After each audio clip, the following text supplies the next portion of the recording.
have with us today a guest from the Beevradenburg Foundation, Claire Swinford. Happy to be here. I know. I'm so excited. It's been so cold and crazy out lately, so I'm glad you were able to make it over. Yeah, the sun's back out, and super glad to be talking with you today about the wider community here in Colorado Springs. Right, and so we were kind of chatting before, we started on the air about the various things you've gotten into. But I'm real excited for our listeners to find out a little bit more about you, Claire. Well, happy to share. I'm a over 20-year Pikes Peak Region resident. I was born in Denver, but lived in the Springs for a long time, and have seen this region change a lot over that time. But I have always been drawn to arts and culture in this community. Certainly, those were the meaningful connections that really convinced me to stay and make my career here. Having grown up in northern El Paso County, kind of thinking, oh man, maybe I should hightail it for the coast. And just the meaningful connections of this city's arts and culture makers, patrons, people who see that as an important part of their quality of life, really resonated with me and convinced me that this would be the place. Well, that's cool. So have you always lived in Colorado? Did you go to school in Colorado as well?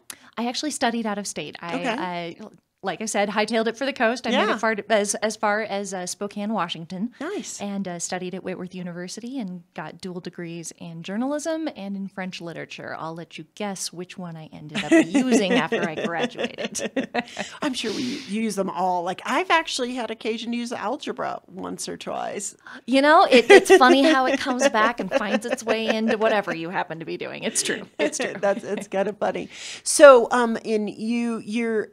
think we were talking about how you're a skier. You're an avid skier. So were you able to ski when you're in Washington as well? Yes, and I'll say it's much more like sliding down a mountain of ice than the beautiful champagne powder we get here in Colorado. But it really allows you to hone your skills and become a better skier. It's just that it's very different conditions. Right. Well, I always get real interested in anyone who's an avid skier. I grew up in Florida, and so I grew up skiing on water. Oh, man, that's a whole different skill set. It's a very different skill set. And so when we were stationed overseas in Germany, my kids were coming up, and they're all of my children are skiers and snowboarders and everything here.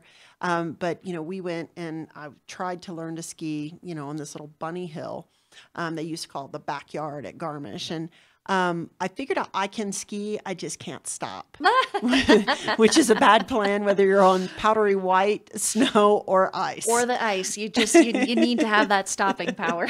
Absolutely.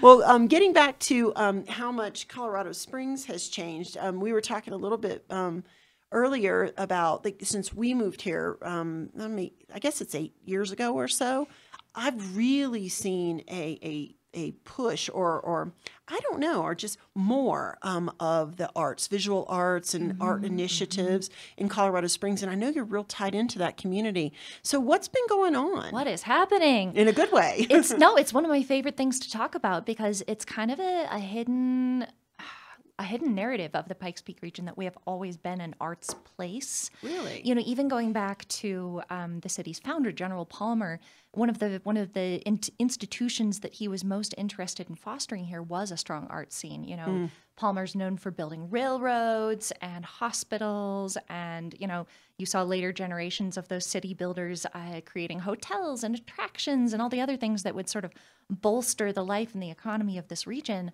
But for people like William Jackson Palmer and Spencer Penrose, and certainly his wife, Julie Penrose, they saw the arts as being a key part of what would give Colorado Springs staying power. Because what they were looking at was, we were in this period of our nation's history where you saw these boom and bust towns, right? Like, okay, there's gold here. Our population is 80,000 people. Oh, the gold's gone. Now we've got 8 people. Right. We've got these railway towns that would, just rise up and fall away seemingly overnight. And they didn't want that to happen here. They thought this place is beautiful. There are wonderful things here. We want to make sure that what we're building is going to last. we think that newspapers, schools, arts, and culture are going to be the things that really make this a town as opposed to just something that vanishes by night.